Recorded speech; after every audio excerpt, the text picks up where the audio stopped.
미국 정부가 중국에 대한 기술 통제를 본격 예고했습니다. 미국이 삼성과 SK의 반도체 기술 수준에 대해 새로운 통제 기준을 마련하는 방안을 검토하고 있는 것으로 알려졌습니다. 이와 함께 미국과 일본이 히토류 협력을 강화하고 있어 우리나라가 그나마 선도하고 있는 반도체와 전기차 분야에 악영향을 미칠 수 있다는 우려가 나오고 있습니다. 현지 시간 23일 앨런 에스테베스 미 상무부 산업안보차관은 인터뷰를 통해 중국에서 삼성과 SK가 발전할 수 있는 반도체 수준에 대한 상한을 둘 가능성이 크다고 밝혔습니다. 이는 삼성과 SK에게 주어진 중국 반도체 수출 통제 1년 유예가 끝나면 어떻게 되느냐는 질문에 대한 답이었는데, 한도의 의미에 대해선 구체적으로 만약 기업들이 어떤 단의 낸드를 생산하고 있다면 우리는 그것을 그 범위 어딘가에서 멈추게 할 것이라고 설명했습니다. 이에 따라 삼성전자와 SK하이닉스가 앞으로 중국에서 차세대 메모리 반도체를 생산하기는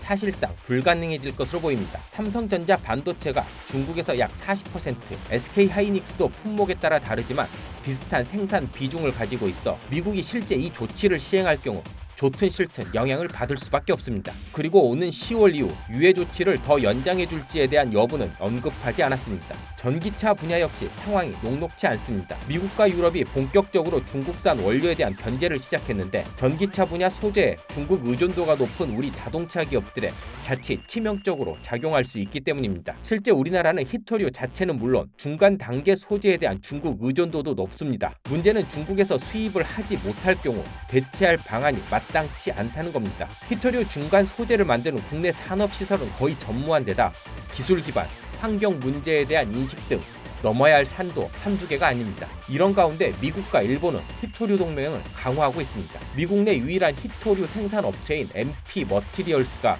일본 기업에 직접 히토류를 공급하는 내용의 계약을 체결했습니다. MP 머티리얼스는 캘리포니아주에 위치한 마운틴 패스 광산에서 채굴하는 히토류를 일본 무역회사인 스미모토 상사에 직접 판매하기로 한 건데, 당초 마운틴 패스 광산에서 채굴되는 히토류는 대부분 중국으로 보내졌습니다. 일본 기업들도 이후 재련을 거친 상품을 중국에서 구매했는데, 이번 계약을 통해 미국과 일본이 중국을 배제한 히토류 공급망을 구축한 겁니다. 우리나라는 히토류 관련 재련 공장이 없어 이런 동맹에 끼고 싶어도 끼지 못하는 상황. 미국과 유럽의 중국 견제가 본격화되면서 우리 산업 공급망 구멍이 자칫 큰 위기를 부르지 않을까 우려됩니다.